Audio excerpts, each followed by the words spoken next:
All right, so you're trying to prep a sermon on Matthew 7, 3-5, and you want to like go deeper than just the don't judge others thing. Yeah, your congregation has probably heard that a bunch already. Exactly. So we did a deep dive into like a ton of sermons on this exact passage to find some more unique angles and illustrations to make your message really connect. It's interesting how many different approaches there are. Like, one thing that really stuck out was how many pastors used humor to get across, like, how absurd it is to judge others when we all have our own problems. Yeah, for sure. That picture of like trying to get a speck out of someone's eye when you've got this huge log in your own is pretty classic. Yeah. But did any of the sermons go deeper with that, or was it just a quick laugh? Definitely deeper. Like, one pastor compared it to like trying to do eye surgery with a telephone pole. Oh, wow. It showed not just the hypocrisy of judging others, but how like totally ineffective it is. So it's not just about being fair to others, it's that our own issues are blocking us from actually helping them. Right, we can't see clearly enough to offer real guidance or support. Exactly. Several sermons talked about how self-reflection isn't just about being personally pure, but about being equipped to help others in a real way. One pastor even said that dealing with our own log helps us come to others with humility and not like we're better than them. Interesting. So it's not just about avoiding judgment, but actually trying to be helpful. Right. But I'm guessing there were some more unique illustrations besides just the log and speck. Oh, yeah. Definitely one that I really remember was a pastor who used those obstructed views at Fenway Park Oh, yeah. to show how sin blocks our vision. Oh, okay, I can see that. You know how annoying it is to try to enjoy the game when there's a giant pillar right in your way? Yeah, for sure. Everyone's felt that frustration. Sin is a giant, annoying obstacle. I like it. And he connected it back to the verse by saying that sin messes up how we see things, making it hard to see others clearly and judge them fairly. It's like trying to make a call with bad service. You think you hear one thing, but the message is all garbled. So it's not just about avoiding bad stuff, but recognizing that sin really affects how we see the world and other people. Yeah. That's deep. What other illustrations did you find? Another pastor told a story from this book, The Baseball Code. It's all about those unwritten rules of baseball. Uh-huh. And he used a story about cheating to show how important self-awareness is when dealing with conflict. Interesting. I wouldn't have thought to connect baseball to this passage. Yeah. But I guess it kind of fits. So how do you tie that into Matthew 7, 3-5? Well, his point was that even when there are clear rules, self-awareness is still super important for judging fairly. Yeah. The player in the story was so focused on winning that he like forgot about his own integrity. Yeah, isn't that always the danger? Yeah. We get so caught up in being right that we end up going against our own values. Exactly. He told people to really know themselves, their own tendencies and their blind spots. It's good advice for everyone, not just for dealing with conflict. Yeah, like ask yourself, what am I bringing to this situation? What might I be missing? Take a step back before judging. Right.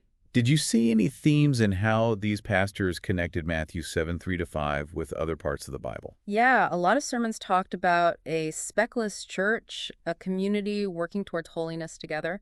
Passages like 2 Peter 3.14 and Ephesians 5.25-27 came up a lot. That's interesting. It's like this passage isn't just about individual improvement, but about the whole community working towards purity and accountability. Yeah. But wouldn't that go against the whole don't judge thing? It does, and some pastors address that directly, Okay. talking about the need for balance, like holding people accountable while still being gracious and compassionate. Right. So not ignoring sin or pretending everyone's perfect, Right. but finding ways to deal with those issues without being judgmental or condemning. Did any sermons give specific examples of how to do that? Yeah, one pastor made a distinction between judging someone's heart and addressing their behavior. Okay. He said, we can't know someone's motives, but we can talk about actions that are causing harm. Like saying, what you did was hurtful, and here's why, instead of, you're a bad person for doing that. Exactly. One's focused on fixing things, the other's just condemning. Right. And a lot of pastors talked about speaking the truth in love. Yeah. It's not about being mean, but being honest and compassionate in a way that helps people grow and heal. It reminded me of Galatians 6.1, where Paul talks about gently restoring those who have messed up. Did you see that connection in any of the sermons? Oh, yeah, that verse came up a lot. Okay. Often with the idea of accountability. One pastor described it as the difference between pointing out a stain on someone's shirt so they can clean it versus like publicly shaming them for being messy. Uh-huh.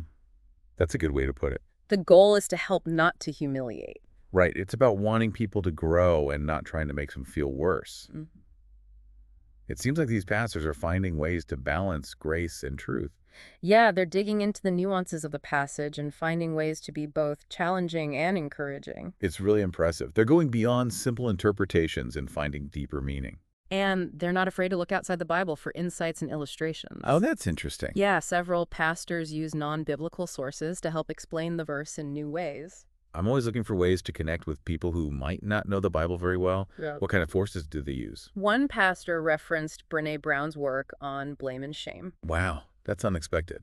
Why bring in a researcher like Brené Brown? He was trying to help people understand that judging others can be a way of avoiding our own discomfort and vulnerability. Hmm, Instead of facing our own issues, we project them onto others and judge them for things we might be struggling with ourselves. that's a good point. It adds another layer to the idea of judgment. Yeah, it's not just about being self-righteous. Right. It's about using judgment as a defense mechanism to avoid our own pain and imperfections. And by using a well-known author like Brené Brown, he could connect with people who might not know the Bible but relate to her work. It's Exactly. a smart way to make those old truths more accessible and relevant today. Did any other pastors use non-religious sources? Yeah, one pastor quoted C.S. Lewis Oh, really? to emphasize how important it is how we treat each other. Right. It was a good reminder that our interactions have lasting consequences. We're not just dealing with temporary disagreements, but shaping eternal souls. That's a serious thought. Mhm. It makes you realize we should treat each other with a lot of care and respect. And one more that really stood out was a pastor who talked about Henri Nouwen's concept of the wounded healer. That's an interesting one. How did he connect that with judging others? He said that our own struggles and wounds can help us empathize with others who are going through similar things. Hmm. Instead of seeing our wounds as weaknesses, we can view them as sources of compassion and understanding. So instead of judging people for their flaws, Right. we can use our own experiences to offer real support and encouragement. Exactly. It's a beautiful way to reframe our suffering and find meaning in our pain. These pastors are really challenging traditional interpretations. Yeah, encouraging people to go deeper than just surface level stuff. And they're doing it by combining biblical truths, personal stories, and even non-religious sources to make messages that are both challenging and relevant. It's inspiring to see. It's a good reminder that there's always more to discover in the Bible, even in passages we think we know well. Right, and it seems like these pastors have found some real gems in Matthew 7:3-5. We've been looking at how pastors are finding fresh ways to preach on Matthew 7:3-5, going beyond the basic don't judge idea. Yeah, and it's cool how many of them are talking about this tension between not judging and needing accountability in the church. It's a tough balance. Right, how do you uphold holiness and deal with sin without becoming judgmental? Exactly. Did any of the sermons offer practical advice on how to do that? Yeah, a few pastors addressed it head on. Yeah. One suggested focusing on what someone does not, on guessing what's in their heart. We can't really know their motives. Right. But we can talk about actions that are causing problems. Exactly. It's about separating the action from the person almost. It reminds me of that saying, love the sinner, hate the sin. Oh, yeah. One pastor actually used that phrase, Good and he girl. had a really interesting way of explaining it. He talked about the difference between pointing out a stain on someone's shirt so they can clean it and publicly shaming them for being messy. That's a great analogy. The goal is to help, not to humiliate. Right. It's like coming from a place of grace and wanting to restore things, not just condemn them. Exactly. And a bunch of pastors talked about speaking the truth in love. Not being harsh, but being honest and compassionate in a way that helps people heal and grow. It's a tricky balance, for sure. But I bet those conversations are more effective when they come from a place of love and humility instead of self-righteousness or condemnation. For sure. Did you see any common threads in the illustrations they used to make this point? One pastor used the analogy of a dirty camera lens Duh. to show how our own biases and unresolved issues can make us see others in a distorted way. He said, just like you need to clean a camera lens to get a clear picture, we need to look at our own hearts and fix our own issues if we want to see others and judge them fairly. That's a good visual. It reminds us that we all have blind spots, Yeah. and we need to be humble enough to admit that. Did any of the sermons talk about having accountability partners? Yeah. People who can help us see those blind spots? Several did. They talked about how important it is to have people who can tell us the truth, who can point out our own logs when we're too busy looking at other people's specks. It's so easy to get caught up in our own way of seeing things. and miss what's obvious to others. Yeah, having those trusted people can keep us grounded and accountable. Were there any other illustrations that stood out? Yeah, one pastor told a story from the baseball code, that book about the unwritten rules of baseball. Uh-huh. It was about a player who got caught cheating, and the pastor used it to talk about the importance of being self-aware even when there are clear rules and you're trying to win. I wouldn't have thought of that connection. Yeah, it's interesting. How do you tie that back to Matthew 7:3-5? He said the player was so focused on winning that he forgot about his own integrity. He was so busy looking for other people breaking the rules that he ended up breaking his own values. It's like we get so caught up in being right that we forget what really matters. Exactly. And sometimes the biggest log we have to deal with is our own pride or self-righteousness. That's a good point. Another pastor used the analogy of eye surgery Oh, yeah. to show how important it is to be humble and gentle when correcting someone. Like no one wants someone coming at their eye with a rusty butter knife. Ouch. You're Mm. kidding. That's a powerful image. It's not about attacking someone's flaws, but carefully helping them to heal. Right. And it reminds us that words are powerful tools and we need to use them wisely. It seems like a lot of these pastors are finding ways to emphasize humility, both in how we see ourselves and how we treat others. Yeah, and one thing that really struck me was how many of them talked about how we can never really know another person's heart. Right. Like we should avoid assumptions and give people the benefit of the doubt. It's so easy to jump to conclusions based on what we see. It is. We might think we know why someone is acting a certain way, but we could be totally wrong. Did any of the sermons give examples of how this happens in real life? Yeah, one pastor told this funny story about a woman in an airport who thought someone was eating her cookies. Oh, no. She got all upset and then realized she just forgot where she put them. We've all been there. Right. It's amazing how our minds can make up these whole stories based on incomplete information. Exactly. And the pastor used that story to show how easy it is to misjudge situations and make assumptions about other people. He encouraged his congregation to be more humble and have a sense of humor, recognizing that we don't always see things accurately. It's a good reminder to think before we judge, especially when it comes to other people's motives. It seems like these pastors are really pushing back against that tendency we all have to judge, criticize, and assume the worst. They are, and it's refreshing to see how they're doing it in such creative and engaging ways. They're not just preaching against judging, they're giving practical tools and strategies for being more compassionate, understanding, and graceful. These are important insights for everyone, not just pastors or church leaders. Yeah. We could all use a little more humility and a little less judgment in our lives. Absolutely. And I think what's so inspiring about these sermons is that they offer a hopeful vision for how we can live out Matthew 7:3-5 in a way that challenges us and changes us. It's clear that these pastors have put a lot of thought and prayer into how to make this passage come alive for their people. They're not offering empty words or simple interpretations, but digging deep to find the richness and depth of these teachings. And they're doing it in a way that's engaging and easy to understand, using humor storytelling and creative illustrations to connect with people today. I'm ready to hear more about the specific illustrations and connections they made. But first, let's take a moment to think about what we've learned so far. It's clear that Matthew 7:3-5 is more than just a command to avoid judging.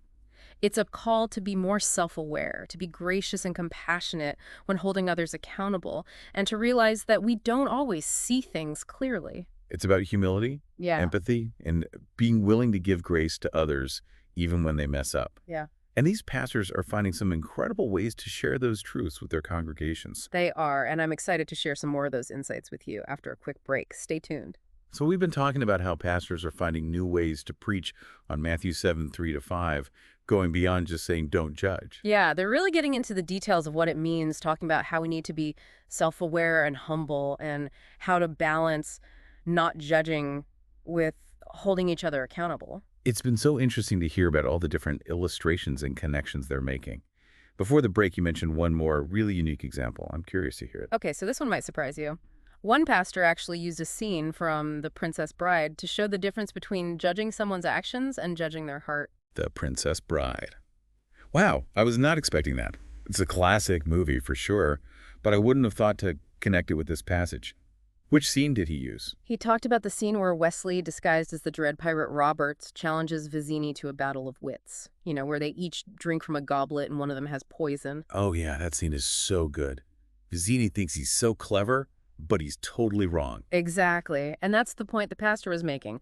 We might think we know what's going on in someone's heart, but we could be completely off base, just like Vizzini.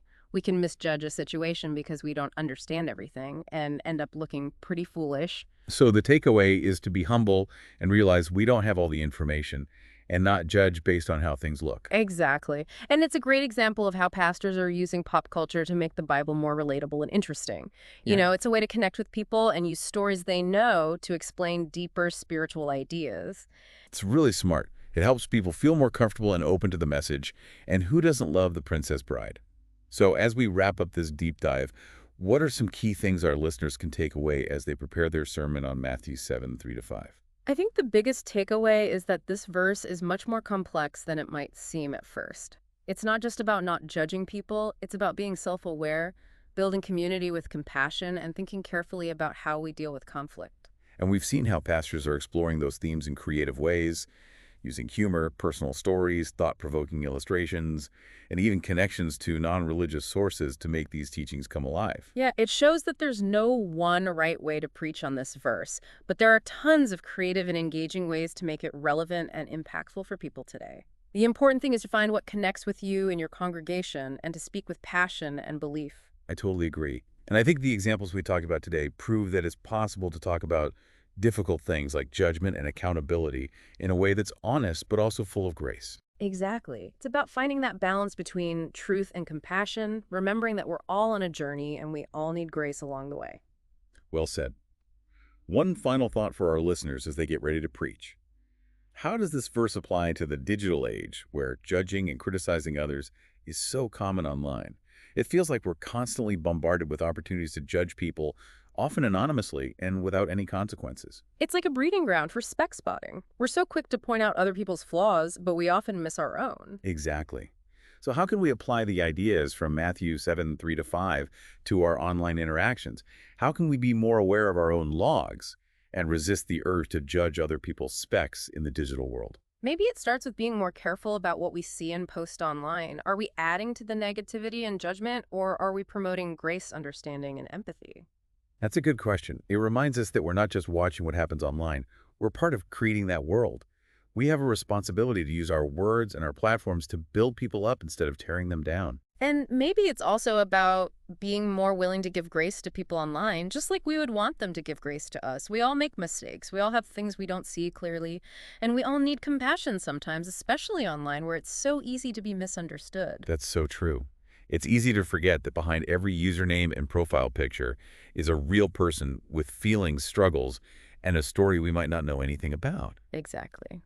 So as we try to figure out this complicated digital world, let's remember the wisdom of Matthew 7, 3-5, and try to treat each other with humility, empathy, and a willingness to look deeper than the surface. That's a great way to end this conversation. I hope this deep dive has given you some new insights and inspiration for your sermon and for your own life. And remember, the next time you feel like judging someone, take a second to look at your own heart and ask yourself, what's the log in my own eye? You might be surprised by what you find. And who knows, maybe you'll even find a sermon illustration in your favorite movie. That's right. Until next time, keep diving deep.